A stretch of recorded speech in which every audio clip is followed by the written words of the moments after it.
nasab orang dianggap palsu sama dia, itu dipersekusi. Tapi kalau di Aceh nggak berani dia.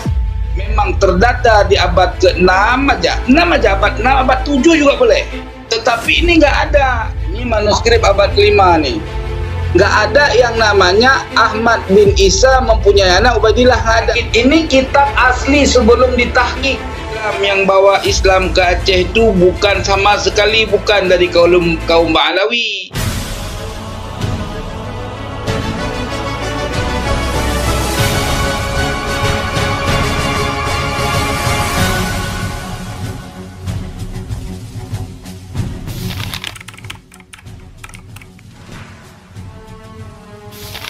Jadi mereka, ini bahasa Indonesia, mereka neo. Jadi, oh iya.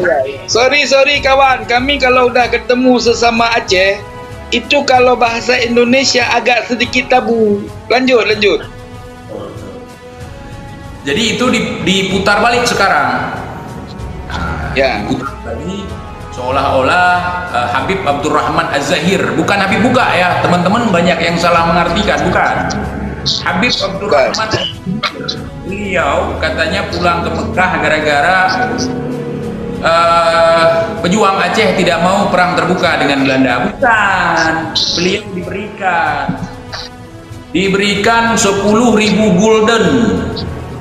Nah, kalau di dolar 1.000 US dollar. Nah, beliau meninggalkan pasukan perangnya pulang ke Mekah ya. Padahal beliau termasuk orang yang andil juga di dalam Turki Utsmani ya, hubungan Aceh dengan Turki Utsmani waktu itu ya. Kalau tidak silap saya. Silahkan Tengku, lanjut. Jadi teman-teman di seluruh Indonesia yang menyaksikan roomnya TIJ perlu diketahui Aceh ya masuk Islam, yang bawa Islam ke Aceh itu bukan sama sekali bukan dari kaum Ba'alawi. Kaum Ba'alawi itu datang kemudian setelah masa-masa kekhalifahan Sultan Iskandar Muda. Itu. Jadi sebelum kedatangan Ba'alawi ke Aceh, kami bangsa Aceh sudah berdiri daulat Islam di Aceh, dari mulai Perlak, Malikussaleh, Darussalam, Pedir, Pidi. Itu sudah berdaulat kami dengan Islam di Aceh. Jadi asal mula yang bawa Islam ke wilayah Kutaraja itu kalangan Al-Hasani, daripada cucunya daripada keluarga Al-Idrisi kalau di Banda. Kalau yang di Perlak itu di zaman sahabat lagi, dari zaman Sayyidina Utsman dalam riwayat. Namun berdirinya kerajaan Perlak itu dipelopori oleh daripada keturunan Bani Al-Hasani, dari keturunan Sayyidina Hasan, termasuk kerajaan Sultan Malikussaleh. Itu tuan. Tapi kita tidak menafikan datangnya kaum Ba'alawi ke Aceh untuk mengajarkan ilmu-ilmu agama yang mereka dapat di Hadramaut. Itu banyak juga. Gitu loh. Enggak kami nafikan itu. Tetapi kalau untuk menjatuhkan martabat bangsa Aceh dengan mengatakan semua sejarah punya Ba'alawi, ini yang kami tentang, gitu loh. Terus terkait masalah nasab, ya di abad ke-9, ke-10, ke-11, 12 sampai 13 memang masyhur Ba'alawi itu zuriat Rasul. Tetapi ya deskripsi yang menentukan dia itu sebagai zuriat Rasul harus dikaji secara ilmiah dengan memiliki data-data sanad daripada riwayat di abad ke-4, 5 dan 6 Hijri atau 7. Kalau ada referensi yang menjelaskan bahwa Sayyidina Ubaidillah bin Ahmad bin Isa Al-Muhajir memang terdata di abad ke-6 aja, 6 aja, abad 6, abad 7 juga boleh. Itu sudah menjadi mewakili riwayat, gitu loh. Tetapi ini nggak ada. Harus kalian ketahui bahwa karakter Ba'alawi, mereka yakin dengan keturunan mereka. Tapi ketika nasab orang dianggap palsu sama dia, itu dipersekusi, didatengin ke rumahnya. Ini yang terjadi di Pulau Jawa dan di Kalimantan ya. Tapi kalau di Aceh nggak berani dia, karena dia tahu Aceh ini punya sejarah, punya silsilah. Tapi kalau orang Aceh datang ke Jawa pasti dibilang palsu. Karena yang asli Habib itu, yang keturunan Nabi dianggap sama mereka itu Ba'alawi saja. Keturunan Wali Songo, wabil khusus Sunan Gunung Jati itu ada hubungan dengan Kesultanan Darussalam, Kesultanan Malikusaleh Aceh. Itu. Jadi kita harus pelajari detail. Ini zaman sudah terbuka dalam ilmu ilmiah.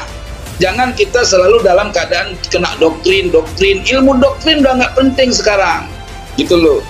Kalau soal karomah inkisyaf itu dibahas di dalam wilayah-wilayah kita tasawuf, gitu. Jadi kalau kita pikir kasyafnya itu sebatas yang makulat. Kalau yang sudah jauh diterima akal ya nggak bisa diterima juga, karena hikayat inkisyaf nggak bisa dibuktikan secara ilmiah, gitu. Kalau Nabi aja nih, mohon maaf ya, Mi'raj Nabi ke Sidratul Muntaha, itu ulama aja ada yang ikhtilaf loh. Ada yang nggak percaya Mi'raj Nabi. Namun orang yang nggak percaya Mi'raj Nabi, ulama ikhtilaf. Ada yang mengatakan murtad, ada yang mengatakan ahli bid'ah. Nggak sampai ke murtad, ada ikhtilaf itu.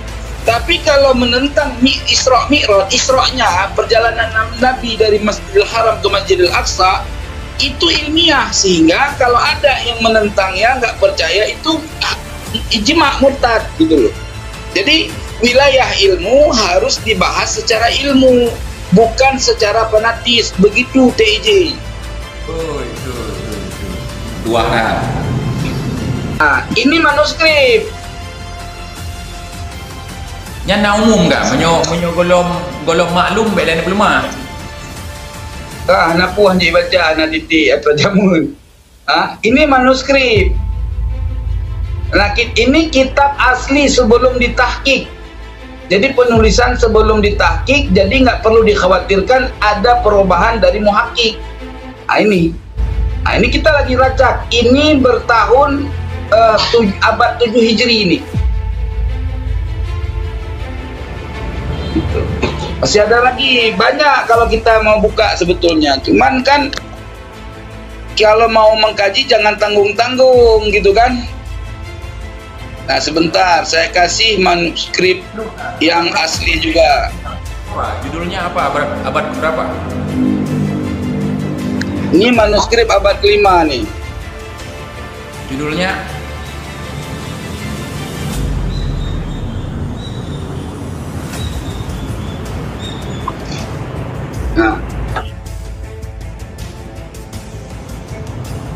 di sini catatan daripada keturunan.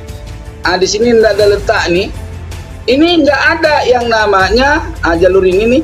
Nggak ada yang namanya Ahmad bin Isa mempunyai anak, Ubaidillah nggak ada. Mempunyai anak satu doang yang punya keturunan, Muhammad.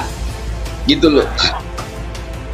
Jadi kita juga harus jujur di dalam membahas suatu masalah, gitu loh. Jangan fanatisme, gitu. Biasanya yang mengutamakan emosi itu orang yang salah. Kalau orang yang benar mengutamakan bukti, membuktikan,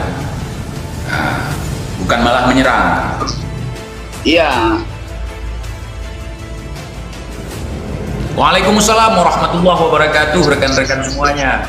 Ini waktu kita mepet ya, masih ada lagi lah, masih lama, lumayan. Jadi nanti tunggu TIJ nanti bikin siaran lagi habis Isya. Ini udah maghrib. Insya Allah aku mau hadir. Banyak yang ingin kita bicarakan. Tapi kalau masuk di YouTube nggak ngerti cara. Waktu kamu live, aku mau masuk nggak tahu cara, disuruh bayar. Malas aku bayar-bayar. Harus disiapkan. Nanti kalau saya siapkan linknya, saya kirim khusus, bisa. Oh gitu ya. Ya udah. Enak. Kalau kita kongkok ngobrol ya. Dikirimin nomor WA-nya lewat ini ya, lewat chat ini ya. Minta tolong. Oh jangan, nggak boleh kirim WA dari sini, DM aja nomor WA. Oleh, aku izin dulu ya. Nanti kita ketemu saudaraku. Assalamualaikum warahmatullahi wabarakatuh. Waalaikumsalam warahmatullahi wabarakatuh. Belum dipesangan.